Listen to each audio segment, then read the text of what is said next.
Well, thank you very much. We'll start by signing three very important bills. And Will, would you discuss them, please? Yes, sir. This is H.R. 2808. This is the Home Buyers Privacy Protection Act. The congressman here was the lead sponsor, so I think maybe he John Rose, yes. Say more about it than I John, can. please. Well, it's difficult for Americans to buy a home, particularly after the last 4 years, sir. But with the president's signature today, we're going to make it easy for people to buy a home without getting hassled.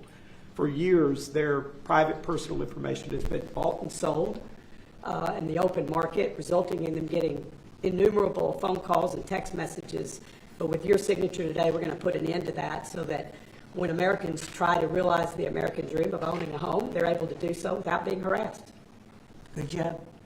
Good. It's a great honor, John.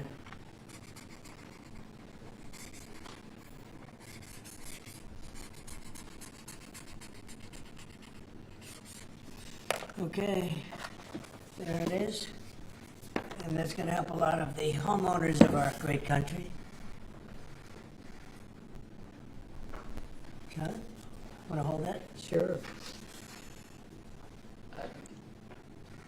Thank you, John, very much. Thank you very much. Thank you very much. Okay, Will, you go ahead. And I'd like to leave you with this gift from a constituent back in Tennessee. Oh, I could use that at night. It's an American flag. That's very nice. I like that. Thank you, Mr. President. Thank you very much. That's very nice. Next, we have a number of executive orders for your attention, sir. Okay. From 1789 until 1947, our nation won some of its greatest military victories under the direction of a Secretary of War operating within a Department of War. Today, with this executive order, you will authorize the current Secretary of Defense and the current Department of Defense to once again embrace this great lineage and once again be named the Secretary of War and the Department of War. So this is something we thought long and hard about. We've been talking about it for months, Pete and I, and Dan. Dan came into the fold. By the way, a great general. He headed up the, I wouldn't call it an attack. I'd almost call that one maybe even more than an attack. What he did with Iran, you saw the success of that operation. It was perfect. In fact, this was sent to me by the great company that makes that particular B-2 bomber, and it was flawless. It was actually flawless. They flew for 37 hours back and forth, and there wasn't a bolt that was out of condition. There wasn't an engine failure. There was no problem. It was a perfect attack, and it knocked out any possible nuclear capability for Iran, which nobody wanted to see, and we weren't going to put up with. So great job, Dan. And we've been talking about this Department of War. So we won the First World War. We won the Second World War. We won everything before that and in between. And then we decided to go woke, and we changed the name to Department of Defense. So we're going Department of War. And I'd like to ask our Secretary of War to say a few words. Pete Hegseth. I think it's a much more appropriate name, especially in light of where the world is right now. We have the strongest military in the world. We have the greatest equipment in the world. We have the greatest manufacturers of equipment by far. There's nobody to even compete. And you see that with this and so many other things. The Patriots are the best. Every element of the military, we make the best by far.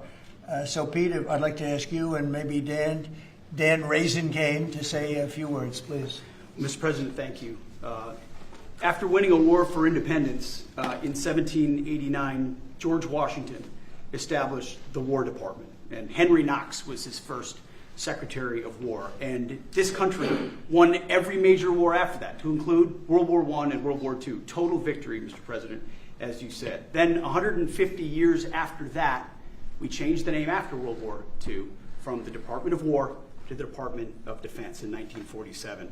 And as you pointed out, Mr. President, we haven't won a major war since, and that's not to disparage our warfighters, whether it's the Korean War, or the Vietnam War, or our generation of Iraq and Afghanistan. That's to recognize that this name change is not just about renaming, it's about restoring. Words matter. It's restoring, as you've guided us to, Mr. President, restoring the warrior ethos, restoring victory and clarity as an end state. restoring intentionality to the use of force. So at your direction, Mr. President, the War Department is going to fight decisively, not endless conflicts. It's going to fight to win, not to lose. We're going to go on offense, not just on defense. Maximum lethality, not tepid legality. Violent effect, not politically correct. We're going to raise up warriors, not just defenders. So this War Department, Mr. President, just like America, is back. Thank you for your leadership and your clarity. We're going to set the tone for this country. America first, peace through strength, brought to you by the War Department. We're back. All right, thank you very much. Very well stated, and really it has to do with winning. We should have won every war. We could have won every war, but we really chose to be very politically correct or wokey, and we just fight forever. And then we'd, win. We wouldn't lose, really. We just fight to sort of tie. We never wanted to win. Wars that every one of them we would have won easily with just a couple of little changes or a couple of little edicts. I was told that ISIS would take 5 years to win, and Dan Kane, when I told him how long would it take, he said, I think about 4 weeks, sir. I said, what do you mean 4 weeks? I was told 5 years by the people in Washington. You know who they were? 5 years. I said, you can't do it in 4 weeks. I actually flew to Iraq to meet with him, and I met him at a big air base, and remember that famous day, right? It turned out to be a famous day for our country because you're now the head of the Joint Chiefs of Staff, which is the biggest deal. And he is, because he did things that everybody said he couldn't do. So they said it was going to be 5 years, and he knocked them out in about 4 weeks total, 100%. We took over, and ISIS was gone, and pretty amazing. But we never fought to win, and now if we have to fight it all, we solved 7 wars. We have the one that I thought was going to be probably one of the easier ones, and that's with President Putin and Ukraine. And that turned out to be one that's a little bit more difficult, but the 7 are done. They were supposed to be much more difficult to solve. I solved every one of them, and we're going to get the other one done too. But it turned out to be a little bit more difficult than I thought. And it'll get done, or they'll be held to pay. But because they're losing 6 to 7, it used to be 5. I used to tell you 5. Now it's almost 7. I guess 7,000 people last week. 7,813 people, young soldiers, died. Russian and Ukrainian, not American soldiers. But it's a shame, and it's just they're human lives, and I want to see it stop. But General Kane's done a fantastic job, and again defeated ISIS, which they said would take a long time. And it didn't take a long time at all, and did other things that people said really couldn't happen. We have the greatest equipment in the world. We have the greatest soldiers in the world. Dan, say a few words, please. Yes, sir. Thank you, Mr. President. It's a true honor for me today to represent the incredible men and women of America's Joint Force. Today and every day, the 2.8 million service men and women stand ready to fulfill our sacred duty to protect America at home and abroad. As the President said, America's military is the single most powerful fighting force in the world. The mission you and the Secretary have given us is clear and unambiguous: to deliver peace through overwhelming strength. And I remind everyone that the U.S. military can reach any adversary at the time and place of our choosing. Service to this nation is an incredible gift, and we're grateful and honored every day to do so. Thank you, Mr. President. Well, thank you, and it's an honor to sign this. And we will do that right now.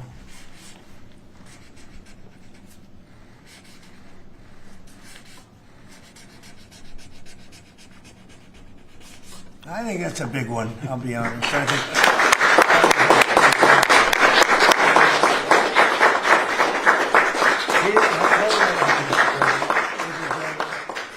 That's a big one. It's a big one, Mr. President. Do you have any questions on this subject? We're going to be discussing the G20 in a couple of minutes, but yes, please. Mr. No, President, what gave you the idea for this rebrand? And a question for you, the newly minted Secretary of War. What message does this send to our enemies, to our allies, to the American people? And again, what gave you the idea for this rebrand at this moment in history, sir? I think it sends a message of victory. I think it sends really a message of strength. We're very strong. We're much stronger than anyone would really understand. And again, having the great equipment, we have just so much better. You look at all of the, just any of it, submarines as an example. We're 20 years ahead of anyone else. Nobody even compares. And I let a lot of this happen in my first term. We totally rebuilt our military. And then, of course, you had that catastrophe in Afghanistan, where they gave up a lot of the equipment, but a relatively small amount, but a lot. It was a lot in Afghanistan. I think it was the most, General, I'd say it was the most embarrassing day in the history of our country, the way that happened, the way they went to the wrong airport. They should have gone to Bagram, not the local little airport with no security, with tight quarters, etc. You know what happened. I think it was the most embarrassing moment in the history of our country, frankly. That was under the Biden administration. It was terrible. And we were going to be leaving, but we were leaving with strength and dignity. We were going to keep Bagram, because Bagram's 1 hour away from where China makes its nuclear weapons. We're going to have that all to ourselves, a big, beautiful place built many years ago from money that today would be the equivalent of, many, many billions of dollars. You couldn't build it. The longest runways, the most powerful runways in terms of load capacity. And we just walked away from it. So stupid. And they were fools. The people were fools. No, we have the strongest military, and I think that indicates we have the strongest military. And, we had it, and we won World War I, we won World War II, we won everything before, and as I said, we won everything in between. And we were very strong, but we never fought to win. We just didn't fight to win. We didn't lose anything, but we didn't fight to win. We could have won every one of those wars quickly, but they went a route that I think was probably politically correct, but not correct for our nation. So I think the Department of War sends a signal. Yeah, please. Mr. You alluded to this a little while ago, but you said that this rename is a, quote, a good reflection of where the world is at right now. How do you square naming it the Department of War when you've been pursuing peace in so many different parts of the world? Well, I think I've gotten peace because of the fact that we're strong. If we weren't strong, those 7 deals I told you about, the 7 wars, a majority of them wouldn't have happened. They happened for 2 reasons: trade and our strength. Those are the 2 reasons. And probably strength may be more important than trade. So if I was very proud of all those wars. Those were wars that could not be settled, and I settled all of them. And we'll get the other one settled also. That'll get settled. But without the strength, we wouldn't have settled any of them. Yeah, please. Mr. President, is it your expectation that Congress will codify this name change in the law? I don't know, but we're going to find out. But I'm not sure they have to. We're signing an executive order today, but we're going to find out. We're going to see. If they do, we're going with it, and we're going with it very strongly. There's a question as to whether or not they have to, but we'll put it before Congress. Do you know how much this rebrand will actually cost? And are there any concerns about, the Pentagon's mission of actually cutting back on spending? But not a lot. We know how to rebrand without having to go crazy. We don't have to recarve a mountain or anything. We're going to be doing it not in the most expensive. We're going to start changing the stationery as it comes due and lots of things like that. We're not going to be doing things like have been done in the past when they change the name of forts that shouldn't have been changed. Those names of The fort should not have been changed, at least for the most part. And as you know, many of them have been changed back already. At the request of the communities, every one of those communities said, we want our name back, like Fort Bragg as an example. The people in that community wanted that name back. They refused to call it anything else but Fort Bragg. So we're not going to be spending very much money on that. Yes, please. When you spoke with the Europeans and Zelensky earlier this week, did you preview this for them, and did you say what security guarantees they might be involved in? This has nothing to do with anybody but the United States of America, the people of America. This is who I talk to about changing a name. It's a very important change because it's an attitude. and we know how to win. We've been winning, and we're going to win like you've never seen. Wait till these factories start to open up that are being built all over the country. You're going to see things happen in this country that nobody expects. We have over $17 trillion in investment coming into the country. We never did anything even remotely close to that. No other country has either, by the way. So you're going to see things that are pretty amazing. But it's really about winning. And what about the security guarantees aspect of that with Ukraine, sir? Well, we'll work that out. We'll help them. Look, we want to save a lot of lives, so we'll do something with that. I think people expect that. We'll help them. Europe will be first in by far, and they want to be first, and they want to see it end. Europe wants to see it end, and it'll end. It'll end all of a sudden. It's going to come together. You watch. Did you want something? Right here. Yeah, behind you, please. Yes. Yes, sir. You haven't been shy about taking bold, decisive, offensive action to protect American values. Strikes in Iran, strikes this past Tuesday on the positively ID trend to Iraq with narco-terrorists. Is that going to be a critical function of the department? It depends on the individual instance, We don't want drugs coming in from Venezuela or anybody else or any place else, and we'll be tough on that. And we don't want human trafficking. We don't want to see people coming in where they open their prisons from all over the world and they dump their prisoners into our country, which is what they did in the Biden administration, where they took insane asylums and places that held people that were seriously mentally ill, mentally incompetent, mentally dangerous, and they dumped those people into our country, and we're trying to get them out now. What they've done, what the Democrats and Biden have done to this country will go down in infamy. What they have done to our country, and especially that, they created the worst inflation we've ever had. That's nothing compared to what they did with the people in our country right now. And we're getting them out, and it's not easy when you have the liberal judges destroying our country.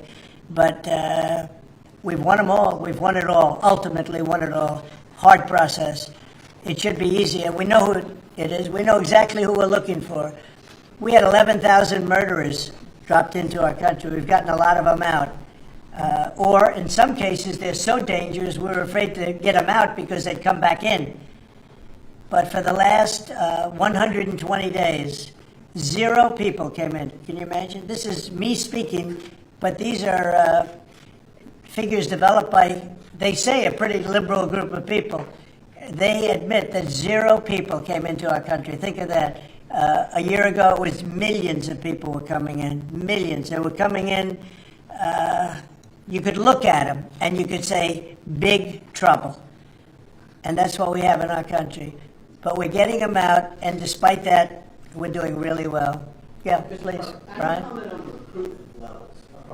Yeah. Well, the recruitment's the most exciting thing. So when I was campaigning for the office, numbers were coming out that the recruitment numbers, generally, you could speak to it better than anybody, the recruitment into the military, all branches of the military, and police and firemen and everything else. Anything having to do with like a public service, the numbers were horrible, record-setting bad. And now they're record-setting good. We're setting every record every month for recruitment. We're packed in the Army, Navy, Air Force, Marines, Coast Guard. My beautiful I love Space Command. I see Space Command, but Space Force has been, we've got a waiting list of people wanting to go in. A year ago, especially a year and a half ago, when I took the lead in the polls, which was very early, it really helped with the recruiting. And when I won from November 5th on, it's been amazing. And over the last 4 or 5 months, we're just packed. It was very hard to get police officers. Now the departments are loaded up. Everyone wants to be a policeman or woman. So it's been a great thing. General, do you want to talk about that? Sure. As you said, serving our nation is an incredible gift that we give, and the reward on that gift pays back exponentially year over year. And I think the young people of America are seeing the importance of service, and whether it's in any of our armed services or in local police, fire, or rescue, service is an important thing that I personally encourage, and I know everyone else in government service sees that same reward. And Pete, on recruitment? I was down at Fort Benning, the newly properly renamed Fort Benning, yesterday, watching Army basic training, and they're so full they can't barely handle the throughput. It is truly historic across all the services, as you said. It's been a surge into the, I was going to say the Defense Department, but I will say the War Department. And that you might almost call it a vibe shift, an attitude shift, a feeling that the country is back, that service is back. And there were military families last year, Mr. President, that said, I don't know if I can recommend, I wrote a book on this. I don't know if I can recommend service to my son or daughter, given what's been done to our military. You heard it over and over and over again. And I hear from those same military families right now, sir, and they're saying, I recommend to my kids that they go into this department, this Pentagon, under this commander-in-chief, who they know you'll have their back and they want to serve. So it is historic, and it's the biggest reflection of how motivated Americans are about your leadership, sir. You know, it really is nothing more than spirit, love for the country. I guess the esprit de corps, as they say, you have more of that than we've had maybe ever, frankly. But to see it turn over a period of less than a year, I would say, but to see it turn, nobody wanted to go into the military. Now everybody wants to go into the military. Jennifer, you wanted? Yeah, there's some new reporting on North Korea and this Navy SEAL incident in 2019. Can you say if the administration has engaged with North Korea on that incident since it happened recently? Yeah. And then can you share some records? I don't know anything about it, no. I'd have to, I could look, but I know nothing about Can you it. confirm that it happened? I don't know anything about it. I'm hearing it now for the first time. Okay, great. And then on the Hyundai incident in Georgia with the arrest of some workers, construction workers at the plant, have you heard any feedback from Hyundai? I just heard about that a little while before the news conference, and I would say that they were illegal aliens, and ICE was just doing its job. But I know nothing about the instance. It happened a little while ago. Okay? There has been some pushback on that, though, from South Korea already, and of course, they pledged to invest $150 billion in the U.S. and they were just here, last week. Are you concerned? Well, and they have the right to sell cars and things in our country. It's not like a one-sided deal. Are you concerned at all about, your immigration agenda potentially clashing with these economic goals? Well, we want to get along with other countries, and we want to have a great, stable workforce. And we had, as I understand it, a lot of illegal aliens, some not the best of people, but we had a lot of illegal aliens working there. So, look, they're doing their job. That's what they have to do. These are people that came through with Biden. They came through illegally. They came into our country, so we have to do our job. Mr. President, the now Department of War has been involved in the crime cleanup in D.C. You tasked Congress with proposing and passing a crime bill. What are some things that you would really like to see codified in that crime bill? Well, I think one of the things is the cashless bail. It's killing it. When that came out, the first time, that's when you saw the real big crime start to happen. Cashless bail, what a disaster that is. You murder somebody, you don't have to put up bail, and you go out in the street and you murder somebody else. That's what's happened. It happens so often. And that's one of the things. And other of the things you're reading about, it's a standard, but just a certain toughness. I have to say, one of the elements of fascination for people over the last period of time has been what's happened to D.C. So we've gone from one of the most dangerous cities in our country to what they call a safe city. It's a totally safe city. In fact, I set up dinner in Washington, D.C. next week.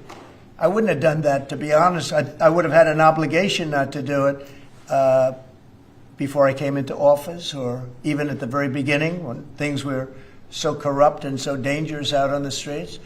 So Washington, D.C. has had virtually no crime. We even have a mayor that's admitting to it, and she's a, liberal Democrat, in all fairness. She's a person that hasn't gotten exactly along with Republicans over the years. And she said she's never seen anything like it. So Washington, D.C. is a totally safe city. We have virtually no crime. It's gone from the most unsafe city in the United States, almost, just about, to one of the safest cities, maybe the safest city in the United States. That's a tremendous compliment to our military, what we did. The National Guard's done a fantastic job. Yeah, please. Mr. President, can I ask about Florida real quick? Florida House Speaker Daniel Perez was at the White House yesterday as part of a leadership summit. Yes. I understand you met with him separately. Mr. President, what did you talk about? And also, did you explore him running for Florida Attorney General? I didn't. We didn't talk about that, but he's done a fantastic job. He's respected all over the country, really. He's a leader, and he's done just a fantastic job. We didn't discuss anything having to do with his future. I'm sure he'd be very good at that. My second question, Alligator Alcatraz, sticking with Florida, a major ruling appeals court blocked the federal judge in order to close it, and it can remain open for now. Your reaction? I think they've done a fantastic job in building it, the governor and everybody else that's been involved. It's an incredible facility. It's housing people for usually a very short period of time before they get brought back to their countries. As you know, we focus on criminals before we focus on anybody else, and we're taking thousands and thousands of criminals out every month out of our country, some of them murderers. And I think Florida's done a great job by building it, and whether it's Alligator Alcatraz or anything else you want to call it, I was there. I visited with the governor, with other people. I guess Nikki was there. Tom Homan's been there a lot. A lot of people have been there from. It's an amazing facility for what it is. It's not a hotel. It's not supposed to be a hotel, but they've done a great job with it, and I'm very happy with the judge's decision. You also mentioned Venezuela. I want to ask one more follow-up question on that. On the U.S. strike on the boat tied to a Venezuelan drug cartel, the Maduro regime is pushing back today. In fact, they say the U.S. seeks regime change through military threat. Your reaction to those words, and also, would you like to see regime change in Venezuela? Well, we're not talking about that, but we are talking about the fact that you had an election which was a very strange election, and to put it mildly. I'm being very nice when I say that.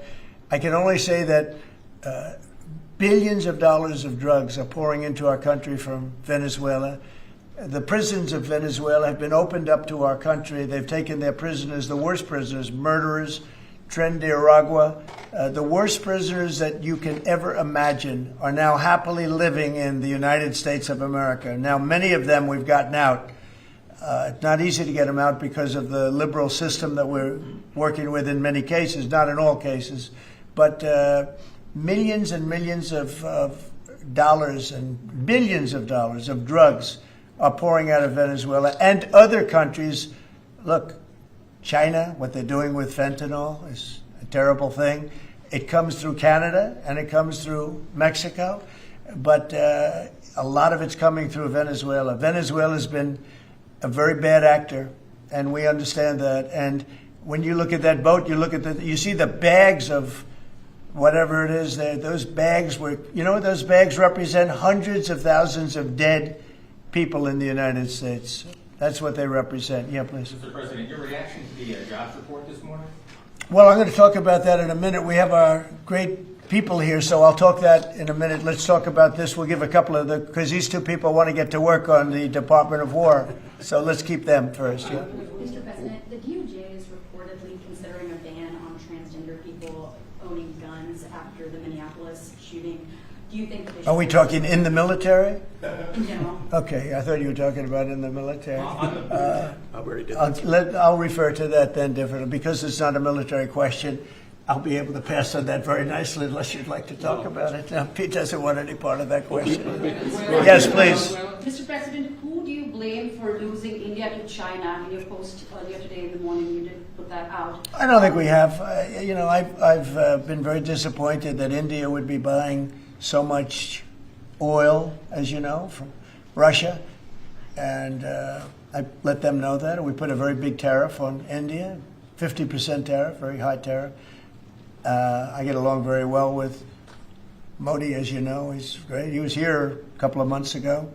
In fact, we went to the Rose Garden, and the grass was so soaking wet.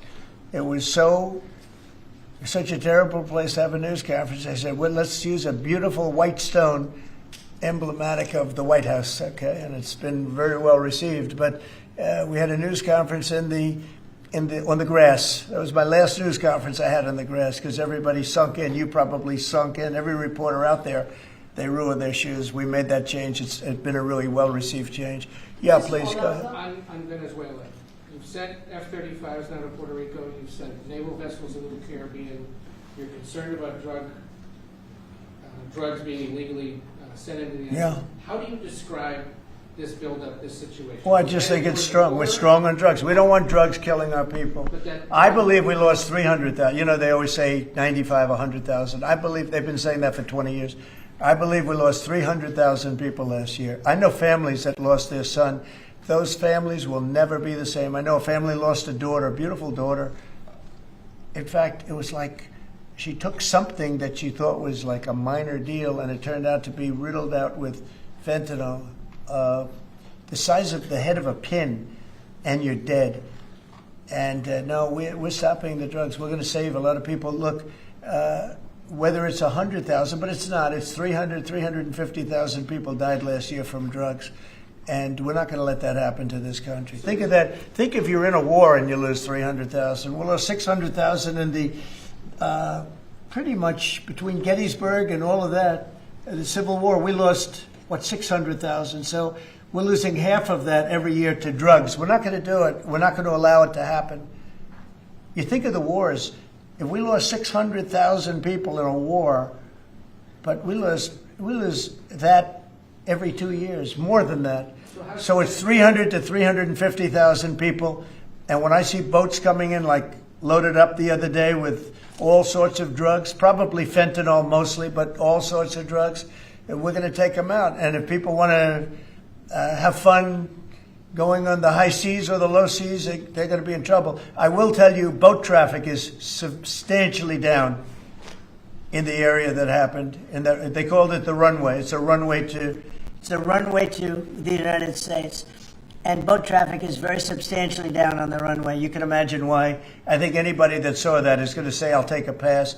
I don't even know about fishermen. They may say, I'm not getting on the boat. I'm not going to take a chance. What happens if Venezuela flies jets over U.S. naval vessels again? Well, I would say they're going to be in trouble. We'll let them know about that. We heard that happen, but it wasn't really over, not like they described. But I would say, General, if they do that, you have a choice of doing anything you want, okay? If they fly in a dangerous position, I would say that you can, you or your captains can make the decision as to what they want to do, all right? Sure. Sir, how close did they get? We have one more. You said they didn't go over. Say it? How close did they get? You said the planes did. Well, I don't want to talk about that, but if they do put us in a dangerous position, they'll be shot down. Thank you very much, everybody. So we're going to now cover the G20, and I'm going to let these people go back to the Department of War and figure out how to maintain peace. Okay? Thank you very much. Thanks, Pete. Congratulations, General. Thank you very much. Appreciate it. Great job. Sir, just before G20, we do have one more EO Okay. for you today. And I should also say that the Department of War EO that you signed was actually your 200th EO since you came back into office on January 20th. That's more than Joe Biden did in his entire term in office, more than Obama did in either of his 2 terms in office. So it's a momentous accomplishment, and congratulations. That's good, but Biden never signed one. No, yeah, you've done every one up in here. They've been signed by the auto pen, right? Didn't he? So we really beat him by much more than you think. The 201st executive order, sir, this relates to hostages and wrongfully detained Americans. This provides a new legal mechanism to declare foreign countries to be countries that engage in those sorts of practices, and gives your administration powerful tools to get American hostages out. This has been a focus of your administration this time around. Adam Bowler's here, and he's done incredible work already. This will give him even more. I think it's great, and Adam's amazing. So, Adam, do you want to describe how many hostages we've gotten out together, you and I, and you and a couple of other people that we know, and me and a couple of other people that you don't know, but we've gotten a lot of hostages. Do you want to describe it? Mr. President, you brought back 72 hostages since your term. If we compare that to President Biden, he has gotten 20 taken. So he is negative 20 taken. 20 taken. They don't take our people so often. So, Mr. President, That's great. when we spoke, you said that that was a primary focus, and I'll tell you the job is easy because of you. And we paid nothing, too. We pay nothing. We They don't pay exchange. $6 billion. They always paid $6 billion for 5 people. $6 billion. It was just a number I kept hearing. Not only that, $6 billion plus we'd get like 1 person, and they'd get 6. They got one, the Prince of Doom, they called him. He was the #1 arms merchant Anywhere in the world ever. And they got him out. And on top of that, we paid money. So, no, we don't do that. You know, once you pay money, And then a lot of people start disappearing. They start grabbing reporters, too. They think the reporter is going to get a lot of money. And to me, they would. You'll be well taken care of. I better stress that, because otherwise we have headlines. He said this or he said that. No, I'm not smiling about it.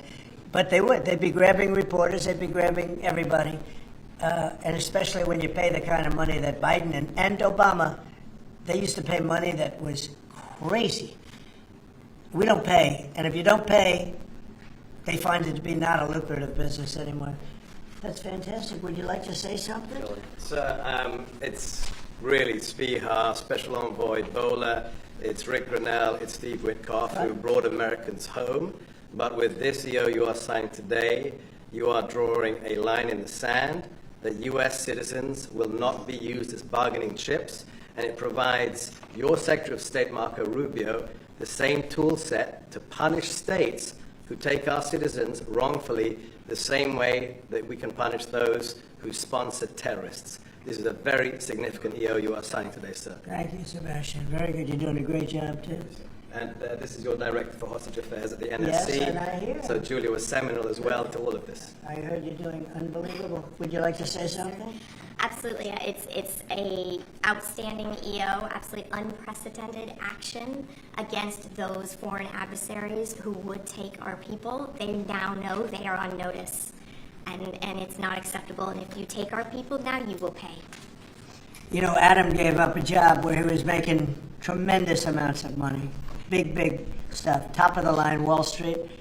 And he wanted to do this. He wanted to do hostages. I offered him other jobs, too, very big jobs. He said, I was shocked, actually. He didn't want them. He wanted to do hostage negotiation. And pretty amazing. Thank you very much. Appreciate it. Appreciate it. Thank you all. Do you have any questions for them on this very important subject? I think it shows a lot of your leadership as far as fighting for Americans and fighting for humans, and to think that Joe Biden went in negative territory. Oh, he went way negative. Way negative, and you're actually making progress on this. I think this does send a message to the world that we don't negotiate. We're going to stay strong in that type of what they call business. One little anecdote that may be of interest.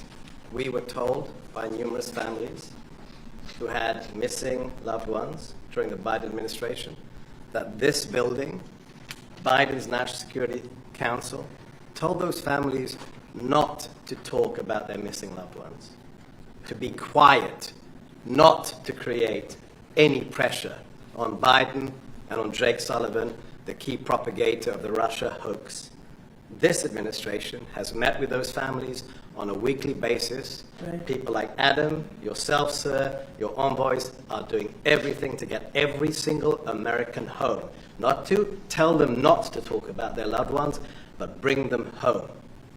Well, I can tell you one story that was amazing. A few weeks ago, very little written about it, but there should have been. But it was a very nice gesture. The head of Belarus, who's a very respected man, strong person, strong leader.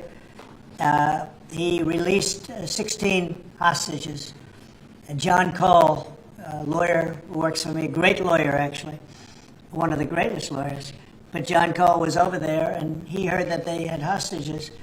And you know about this. 16 people he released. And I just want to thank the head of Belarus. But while John was over there, they had, I believe, another 1,400 hostages. Now, not from us, from places all over the world. And just pretty tough place, in all fairness. But they had 1,400. And I believe they're going to be releasing a lot of those 1,400. They're not... I think very few, if any. We got pretty much ours back, and we didn't pay anything. But I very much gave my respects to the leader of the country. Was again, he's a very strong man, but he's got 1,400 or 1,500 or a large number, and we're talking about releasing them. Some are political, I guess. A lot of them are political.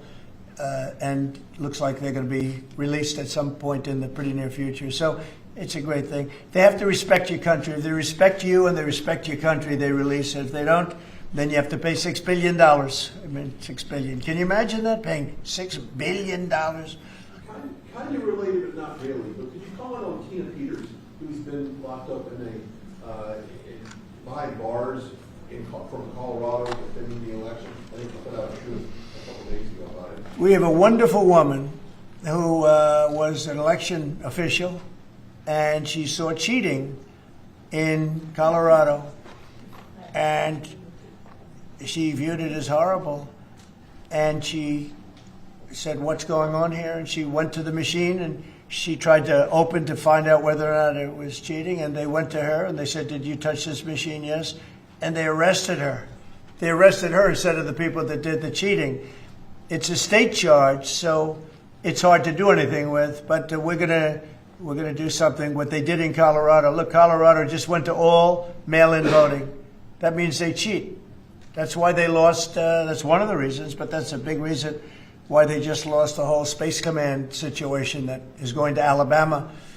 But when you have mail-in voting, you have nothing but cheating. But this woman is a real patriot, and they put her in jail for a long time. She's 72 years old, 73 years old, and she wanted to find out. She didn't do anything. She touched the machine. She looked at the machine. She's trying to find out what was going on.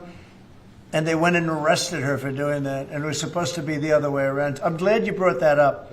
They should let her go. Let her out. Thank you. Yeah, please.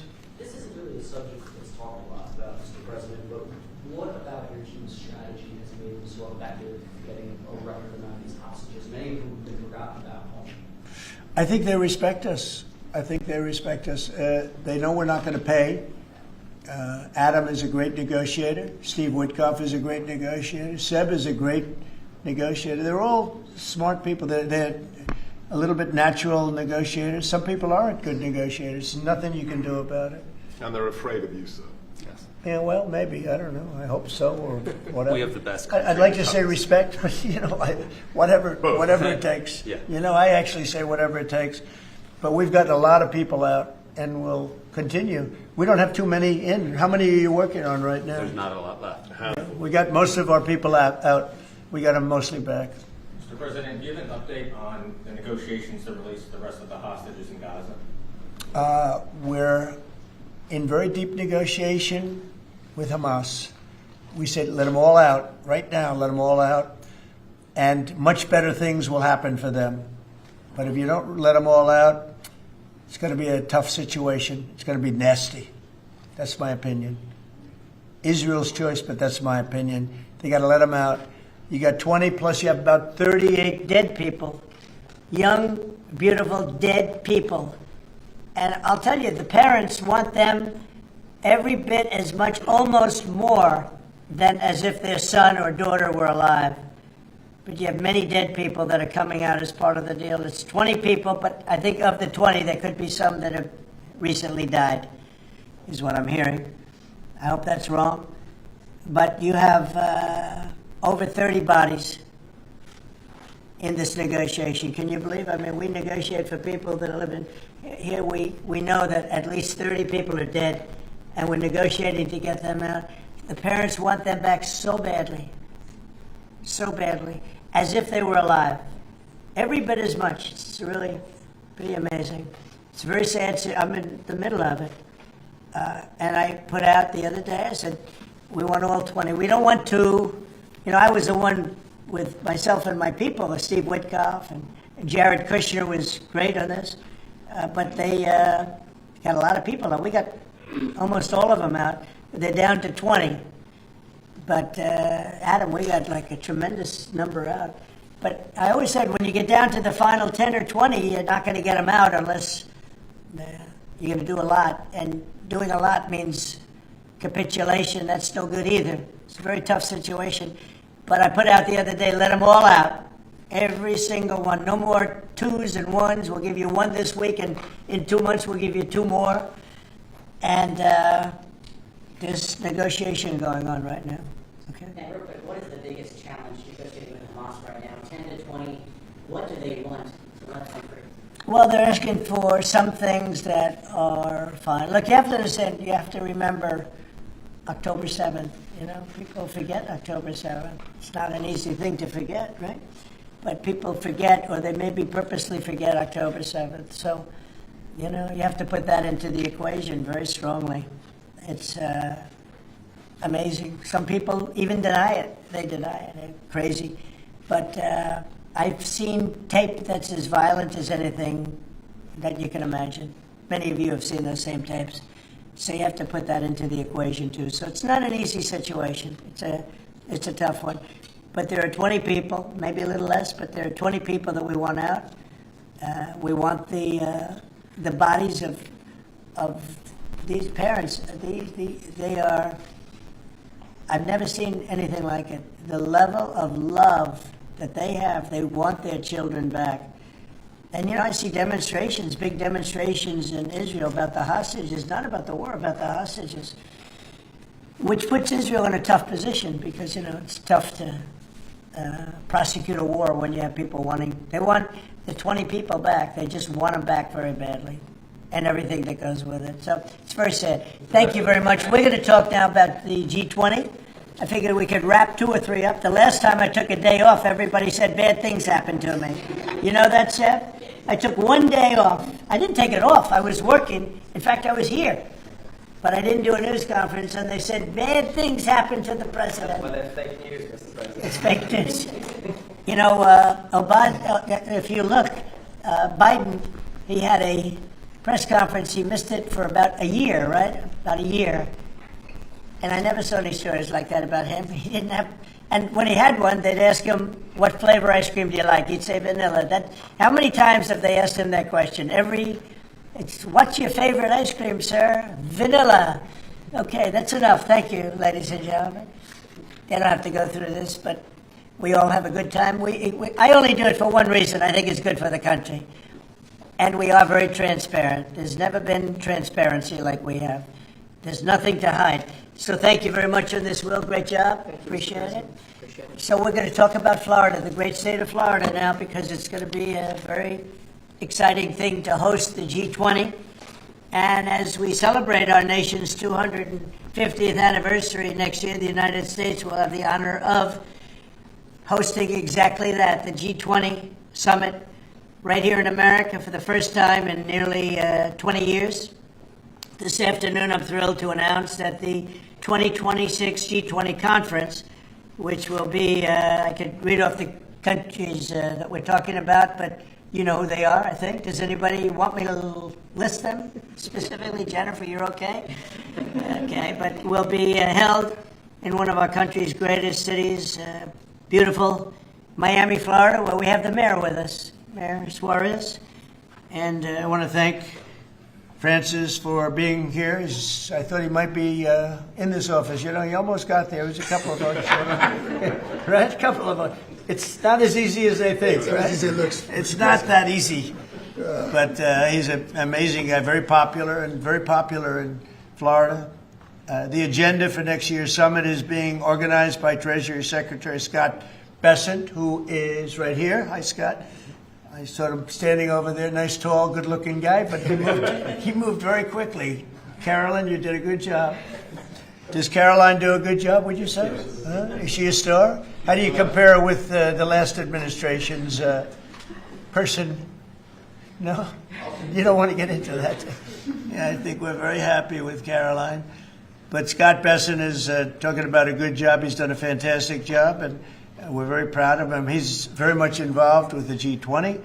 And the NEC director, Kevin Hassett, is truly a talented guy.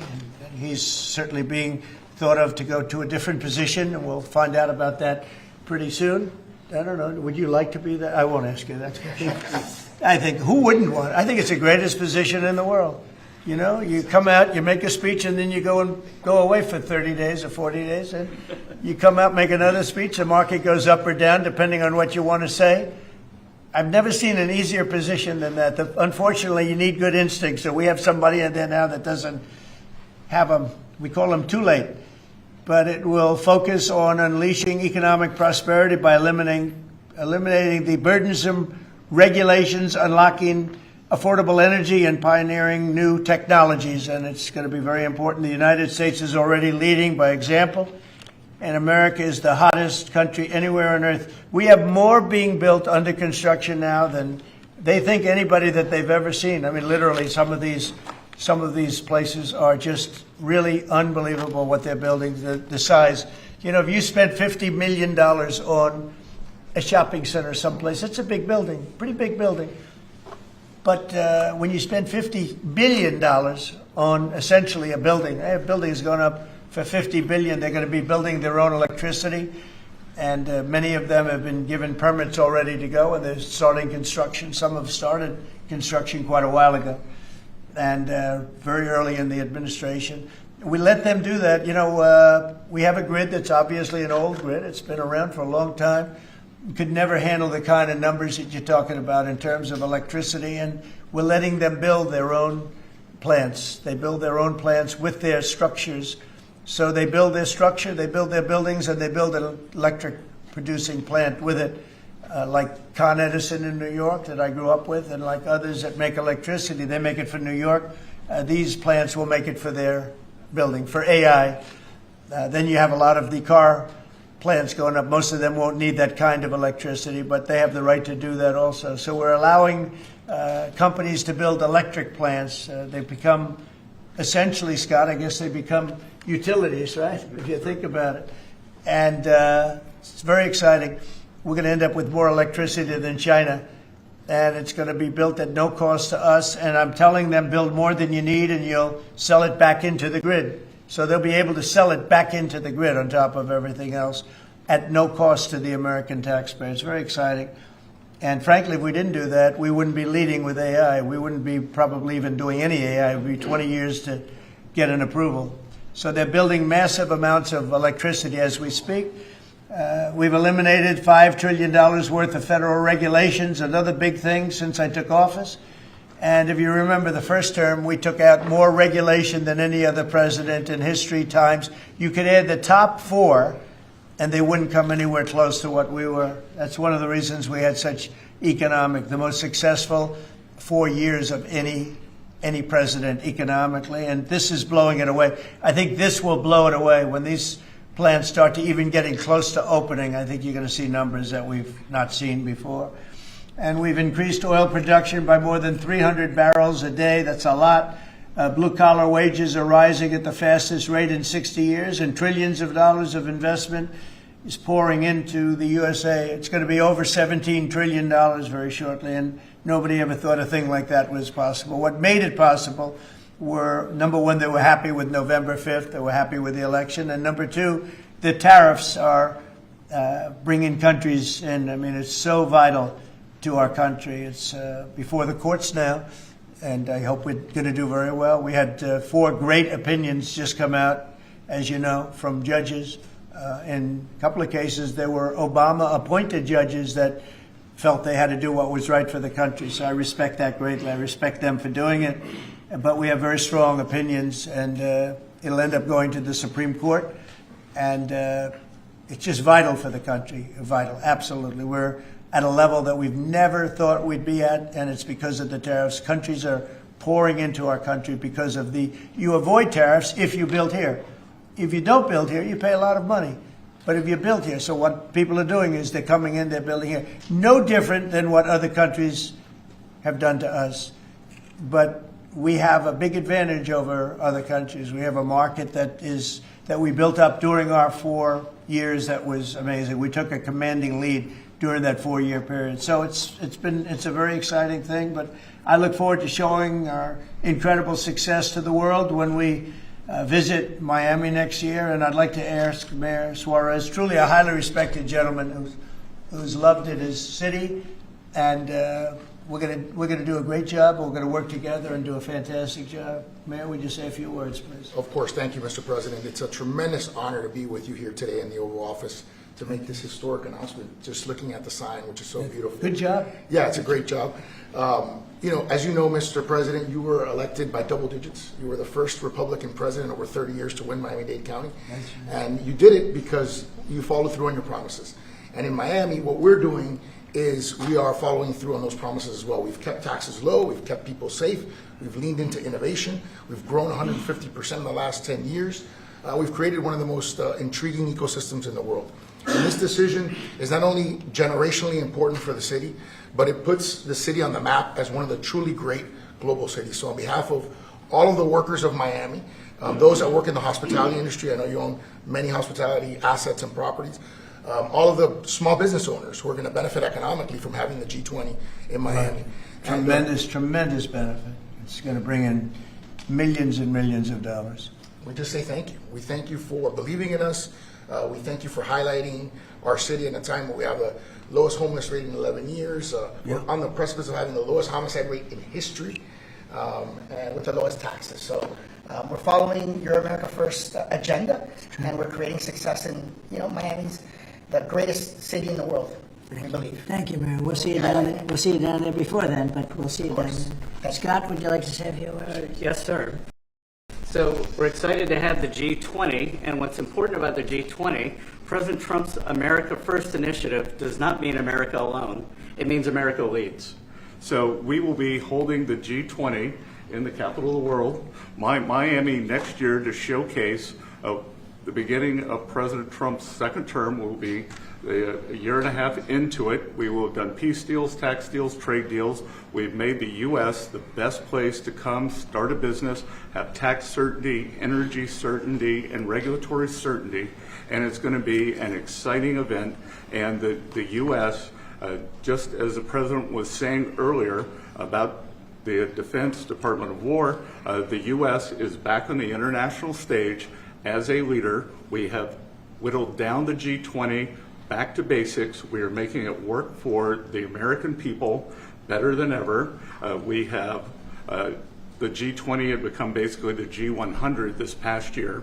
So it will be a concentrated group in Miami seeing the best America has to offer with American leadership, thanks to President Trump. Thank you very much. Great job, and a great job you're doing. Kevin, would you like to say a few words? Mr. President, I think this G20 meeting, where the world leaders will come to the great city of Miami, is going to be viewed as one of the most important meetings in global history, because what's going to happen is the golden age is going to be documented so well in the data by next summer that you're going to have one of the best speeches written for you that you've ever seen, because we're just going to be talking about the accomplishments of the next year. I think so. A lot of these plants are going to be open by then. Yeah, exactly. And a lot of jobs are coming in like I think we've never seen before. It's going to be great. Monica, would you like to say something? Thank you, Mr. President. We're so looking forward to having the United States of America host the G20 in Miami in December of next year. And we're also looking forward to having this as a showcase of American strength, vision, innovation, and power under your bold leadership, Mr. President. It is going to be the G20 in the Trumpian golden age. Thank you very much. Any questions on the G20? Can I just, G20. You just said a moment ago that you were very complimentary of Kevin's work, and I was just wondering if he's your man. Of Kevin? Yes. Yeah, I am very complimentary. I think he's fantastic. If for the fan, he's your man. I didn't say that. I said he's fantastic, but no. I sort of know who I'm going to pick, but no, I didn't say anybody in particular. But Kevin is certainly one of the three. They say four, but probably three. That he's a highly respected person. He's great.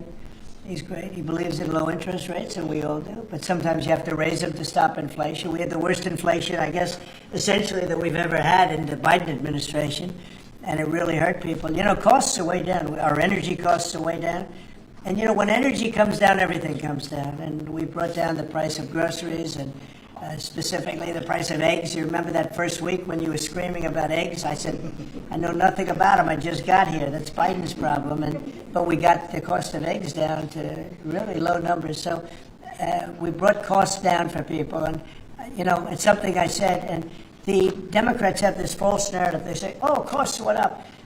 They just say things that it's just like incredible. If you look at energy, I think you're going to be at $2 a gallon with cars very shortly. $2. It was $4, $5 under the Democrats. It's like a massive tax cut. And speaking of tax cuts, we gave you the largest tax cut in history in the bill that we just approved. The largest tax cut in history. And there'll be no tax on tips, no tax on Social Security, no tax on overtime. one of the big things you get is you buy a car and you borrow money to buy the car. You're allowed to deduct your interest, which, Scott, has never happened before. You know, rich people like to talk about deductions. Middle income, they never gave them deductions. I got them one of the best deductions, an interest deduction. So it's great. Jennifer, please. Yeah, a couple questions on the G20, sir. Is there any update on your plans to attend this year's G20? And then are you saying for next year? I won't be going this year. It's in South Africa. I won't be going. JD will be going, great vice president, and he looks forward to it. But no, I won't be going to that. And then on the guest for 2026, are you saying it'll just be exclusively The 19 countries and the 2 blocks, there won't be any. No, we're going to invite other countries as observers. They call them observers, but they'll have something to say. But we're going to invite Poland.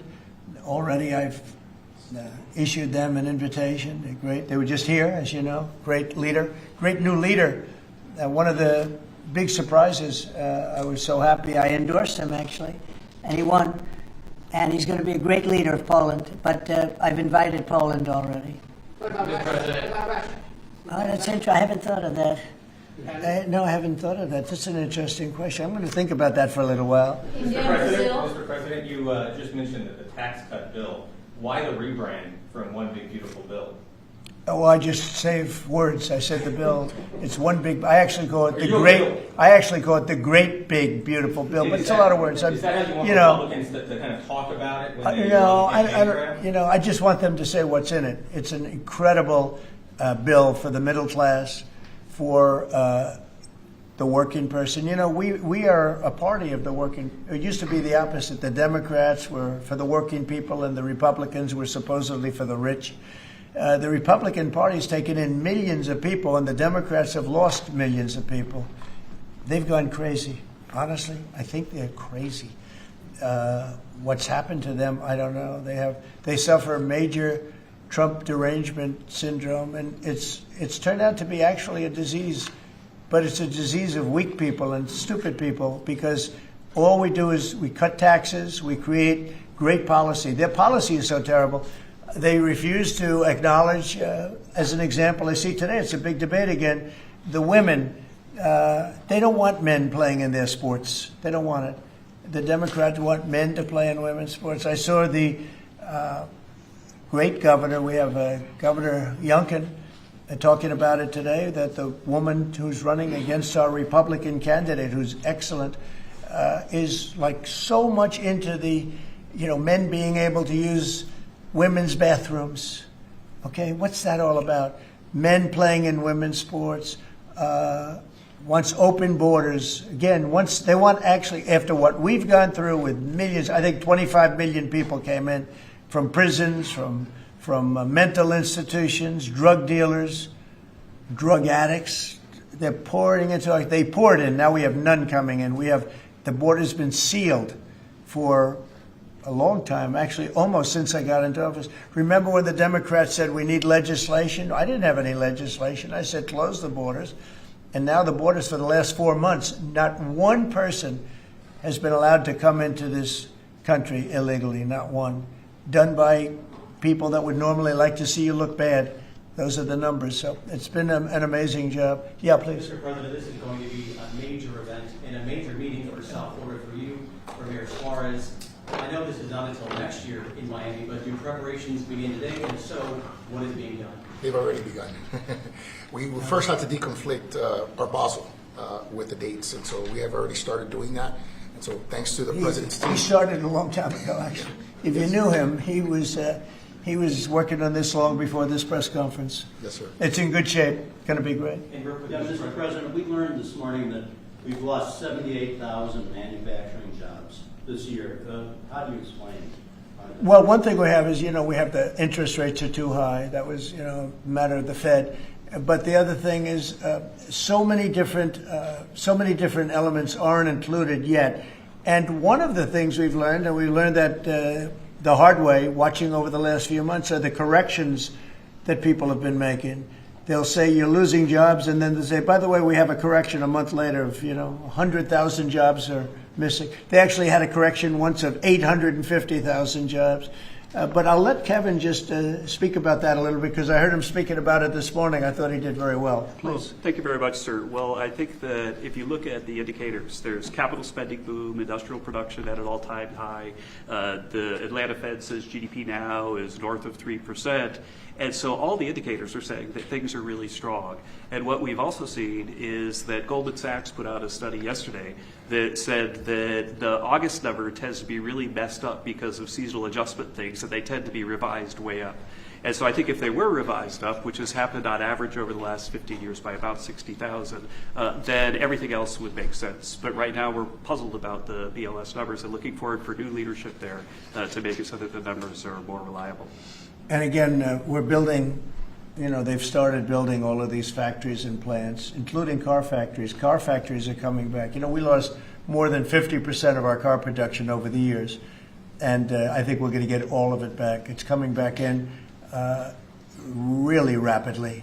Really, we're building a lot of car plants. Indiana, places that you don't think of it so much are taking, but also Detroit, lots of places it's coming in where I think we're going to get everything. We've lost it over a period of 40 years, and I think we're going to get it all back in a very short period of time. And big ones, big plants, incredible plants that were never going to come back. Without the tariffs, they wouldn't have come back. And I think without the election on November 5th, they wouldn't come back either. The election was very important also. Yeah, please. As we've been here, Mayor Adams of New York has announced that he's staying in the mayoral race there. Can you react to that, but also tell us? No, I mean, he has to do what he wants. I mean, he's free to do what he wants. It would seem to me, and everybody in this room, including you, that the only way you're going to beat the communists, because you have a communist running, which is fine. I'll have to deal with a communist in New York City. I never thought that was going to happen. This is something I didn't think was going to happen, Scott.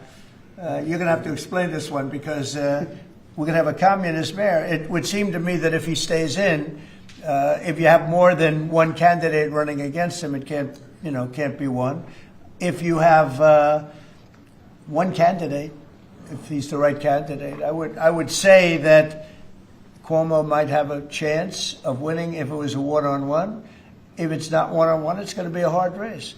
And we'll get used to a communist, and he's going to have to go through the White House and get approvals for everything. And we're going to make sure that New York is not hurt. We want to make sure that New York is cherished and taken care of. And so I didn't know he was running or not running. But you didn't offer him an ambassador? No, I didn't do that. No, I wouldn't do that. It's nothing wrong with doing it, but I didn't do that. You asked for the G20. We understand that it'll be held at Doral. Yes, it's going to be at Doral, yeah. You considered that with the G7 last time you decided against it. Why go forward with it now? Well, I think that everybody wants it there because it's right next to the airport. It's the best location. It's beautiful, beautiful everything. They actually requested that it be there because the location is the best. And we will not make any money on it. We're doing a deal where it's not going to be money. There's no money in it. I just want it to go well.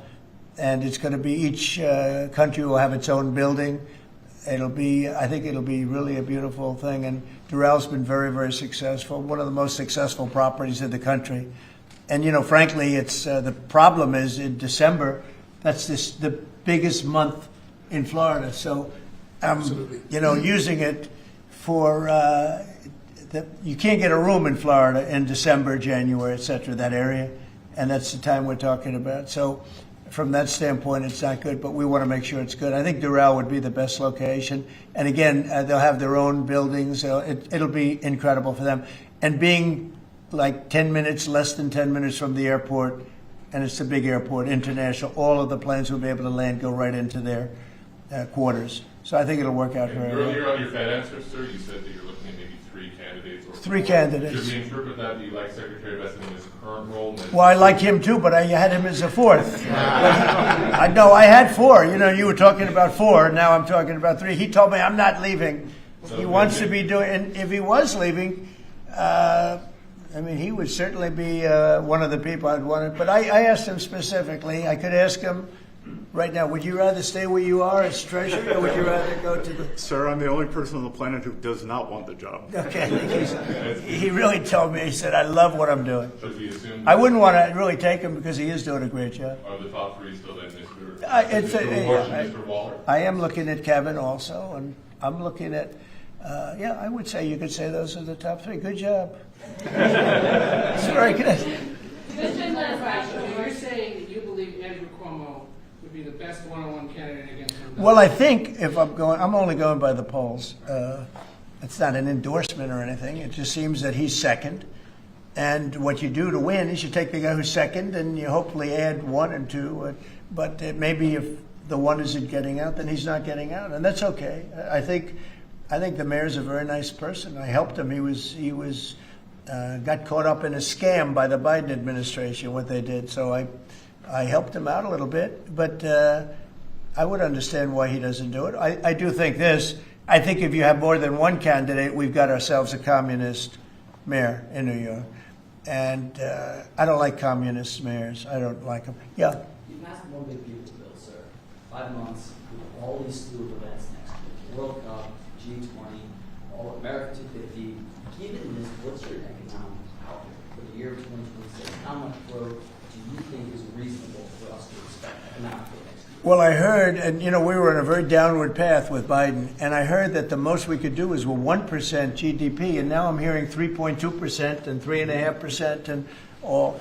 And our big year won't be really next year. I think it'll be the year after, because when these plants start opening up, it takes a period of time to build them.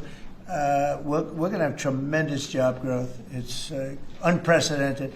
We have unprecedented in history. There's never been anything like it, because we're going to have more than $17 trillion invested. There's never been anything like that. If we did $1 trillion in 1 year, and this is 6 months, 7 months, because we really focused on it over the last 6 months. But we're going to be doing. Nobody's ever seen numbers like this. When this stuff starts opening up, our country's being rebuilt. And by the way, Washington, D.C. is being rebuilt. In addition to the fact that we have a safe city now, and our National Guard was fantastic and worked with the mayor, worked with everybody, we're also doing a refurbishing of Washington. We're going to redo some of the roads, the surfaces. We're going to redo the medians. We're going to take the broken tiles off the tunnels and put brand new tiles up. And we're going to regrass all the parks. They're going to be regrassed by people that build world-class golf courses, and not necessarily people that work for me, because I don't care about that. I just want to, I'm very good at grass. Grass has a life, just like you have a life, right? It has a life. Well, this grass has been up longer than, it's like 4 lives, okay? That's why there's a lot of areas where there's just no grass. But we're going to regrass all of the parks. We're going to, in a year from now, you won't even recognize it. Graffiti's gone, the tents are gone, the medians falling into the roads are gone, the potholes will be gone, the marble's going to be polished and beautiful. It's all going to be beautiful. We're working with Clark Construction, who's one of the, well, definitely the biggest here, one of the biggest in the country, and they've been great. And we're going to do about a 10-mile radius from the White House, from the Capitol, looking sort of at both of them, go right in the middle of both of them and start drawing circles. And everything is going to be spit-shined. When the head of Poland came here last week, and when other leaders came here, a lot of them have been here over the last 8 months. I said, what do you think? And they said that we're a little surprised at the look, the filth on the road. Now it's much better. We've got it much better, but we have to do some construction things. I mean, you have medians that are all broken and rotted and rusty and disgusting.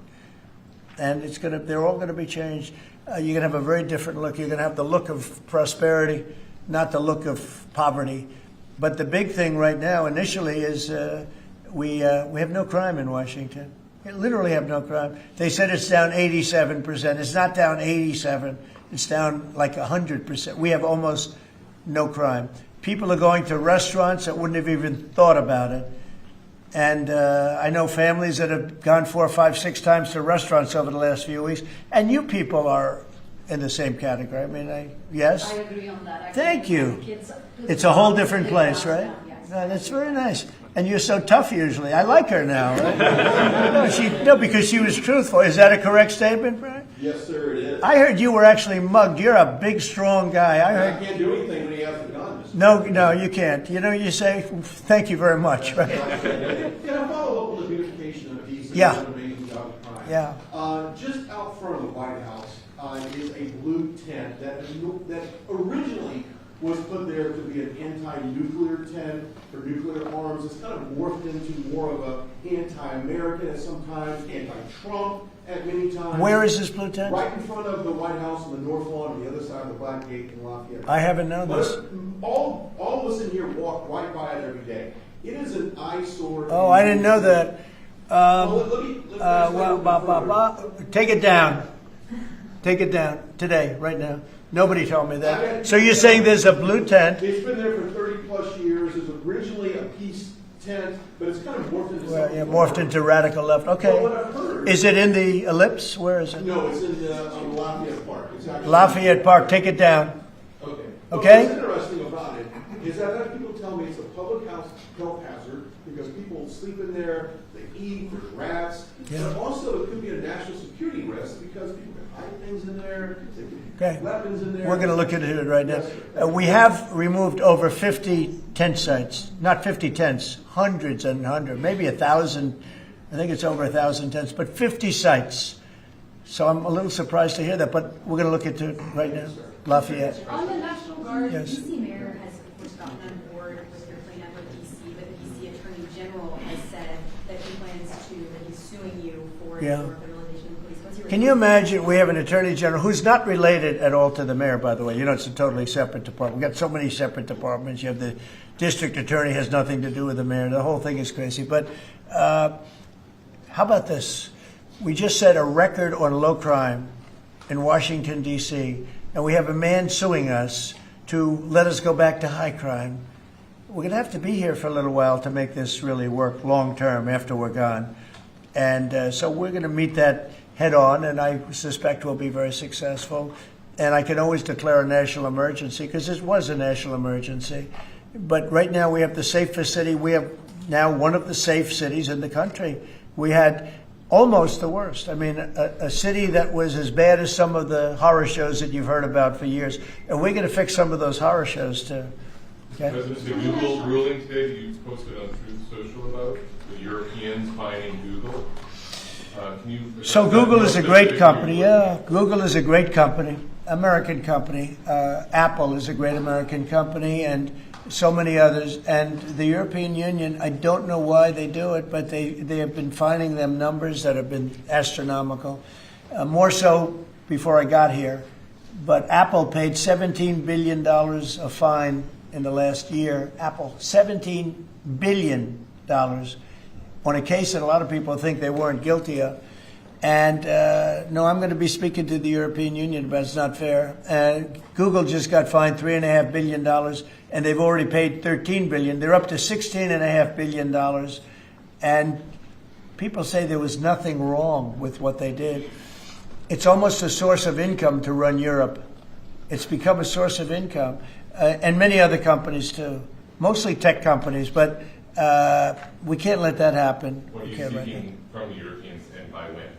No, I can just say you can't do that. I mean, you know, they respect us now. They didn't respect us a year ago.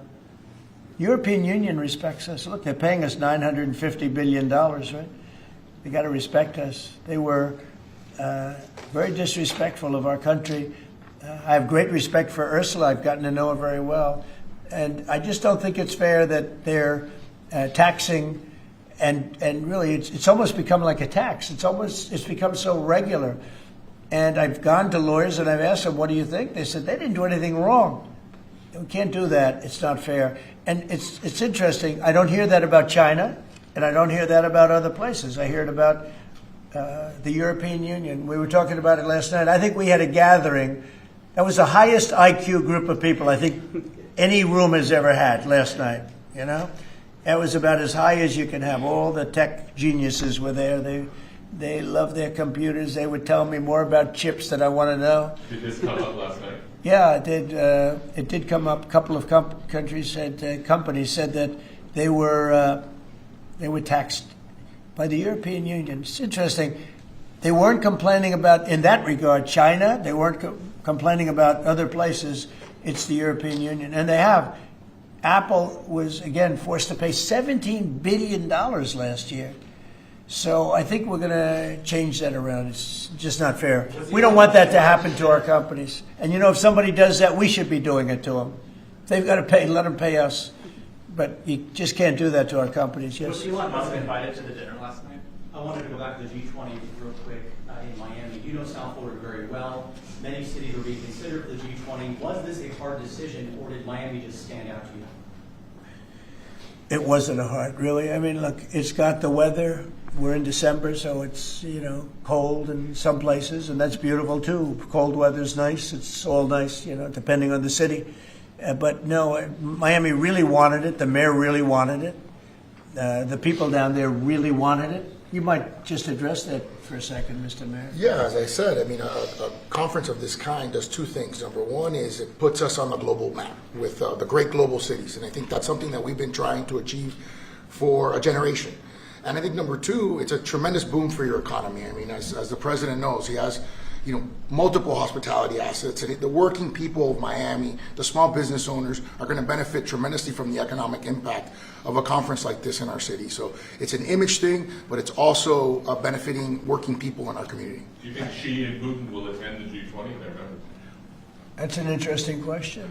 I'd love them to if they want to. I mean, they can, you know, as observers. They'd be observers, so I'm not sure they want to be an observer. Sir, if they want to, another we can certainly Florida- talk. Can I ask you another Florida question? The vaccine mandates that were rolled back for school children. What do you think about that? What's your Well, I think we have to be very careful. Look, you have some vaccines that are so amazing. The polio vaccine, I happen to think, is amazing.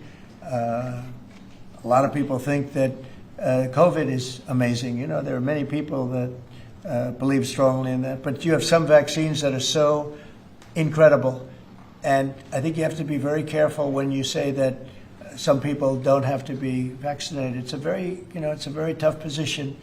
So I'd give you an answer. I'll give you a feeling. But just initially, I heard about it yesterday, and it's a tough stance. Look, you have vaccines that work. They just pure and simple work. They're not controversial at all. And I think those vaccines should be used. Otherwise, some people are going to catch it, and they endanger other people. And when you don't have controversy at all, I think people should take it. Okay. One more follow-up on your comments on the taxes. On the upcoming tax bill, are you discussing, do you want that new tax bill to eliminate inflation from calculating capital? When you say the upcoming tax bill, because when you have an upcoming, we just passed the biggest tax cut in the history of our country. So there's nothing upcoming. There's something that we just passed. So we passed the biggest tax cut in the history of our country for the middle class, for the worker. And that's the only bill that we're really talking about. We did a good job. It's very comprehensive. And I will say the Democrats, if you gave them every point that they wanted, every point that they've dreamt of all their lives, you wouldn't get one Democrat vote. They really are. They've become deranged, sick. It's crazy. If you gave them a list of the top 10 things that the Democrats wanted and you put them in a bill to get passed, you wouldn't get one vote. It's the only thing they have. They stick together, but they're dying. I mean, they're down to 16% approval rating, the lowest rating in history for either party. And we have the highest rating we've ever had. The Republicans have the highest rating we've ever had. On the National Guard, have you decided which city that you want to go into now? Yeah, I have. I have. I'm not going to say it now, but yeah, I have. We're going to go into another place and straighten it out. And I will say this: I watched today. I didn't know that was continuing to go on, but Portland is unbelievable. What's going on in Portland? The destruction of the city. Are you going into Portland? Well, I'm going to look at it now because I didn't know that was still going on. This has been going on for years. So we'll be able to stop that very easily. We'll be able to stop. But you know, that was not on my list, Portland. But when I watched television last night, this has been going on. You wouldn't be standing if you were the mayor. You would be. Can you imagine what they're doing? They're walking in, throwing smoke bombs into the store. These are paid terrorists. Okay. These are paid agitators. These are professional. I watched that last night. I'm very good at this stuff. These are paid agitators. They get paid money by radical left groups, not radical right groups, radical left groups. And they get paid a lot of money. And you see it with the signs. You know, they all have perfect signs that are printed. They look as good as that sign. Those signs aren't made in basements. They're made at professional printing offices, and they cost a lot of money. These are paid agitators, and they're very dangerous for our country. And when we go there, if we go to Portland, we're going to wipe them out. They're going to be gone, and they're going to be gone fast. They won't even stand the fight. They will not stay there. They've ruined that city. I have people that used to live in Portland. They've left. Most of them have left. But what they've done to that place is it's like living in hell. Yeah, go ahead. Thank you for your statement before. AP is reporting that you would be banning visas to delegations who will be attending the UNGA, the UN General Assembly, including Brazil. Your reaction on that, sir? That who's banning them? The Trump administration. Well, we are talking about things. We're very upset with Brazil. We tariff them very high because of the fact that they're doing something that's, very unfortunate. I love the people of Brazil. We have a great relationship with the people of Brazil, but the government of Brazil has changed radically. It's gone very left. It's gone very radical left, and it's hurting Brazil very badly. They're doing very poorly, very, very poorly. So we'll see. And are you ready to reset relations with India at this point? I always will. I'll always be friends with Modi. He's great. Prime Minister, he's great. I'll always be friends, but I just don't like what he's doing at this particular moment. But India and the United States have a special relationship. There's nothing to worry about. We just have moments on occasion. How are trade talks going with India and with other countries that you haven't reached a trade deal with, particularly Western? They're going great. Other countries are doing great. We're doing great with all of them. We're upset with the European Union because of what's happening with not just Google, but with all of our big companies. They just, hit them with these unbelievable fines. $17 billion and $14 billion. And they use that money to run Europe. It's almost become like common. It's almost become a yearly occurrence, like it's a tax. So it's very unfair. I want to thank you all very much, and we'll see you around. We're going to see you in Florida, but we'll see you a little bit before that, I suspect. Okay? What are you having for dinner? Thanks, guys. Thank you, President. Well, I'll be having something good here. I'll be at the White House. Thank you. Thank you very much. Thank you, Brad. Thank you. Thank you. Thank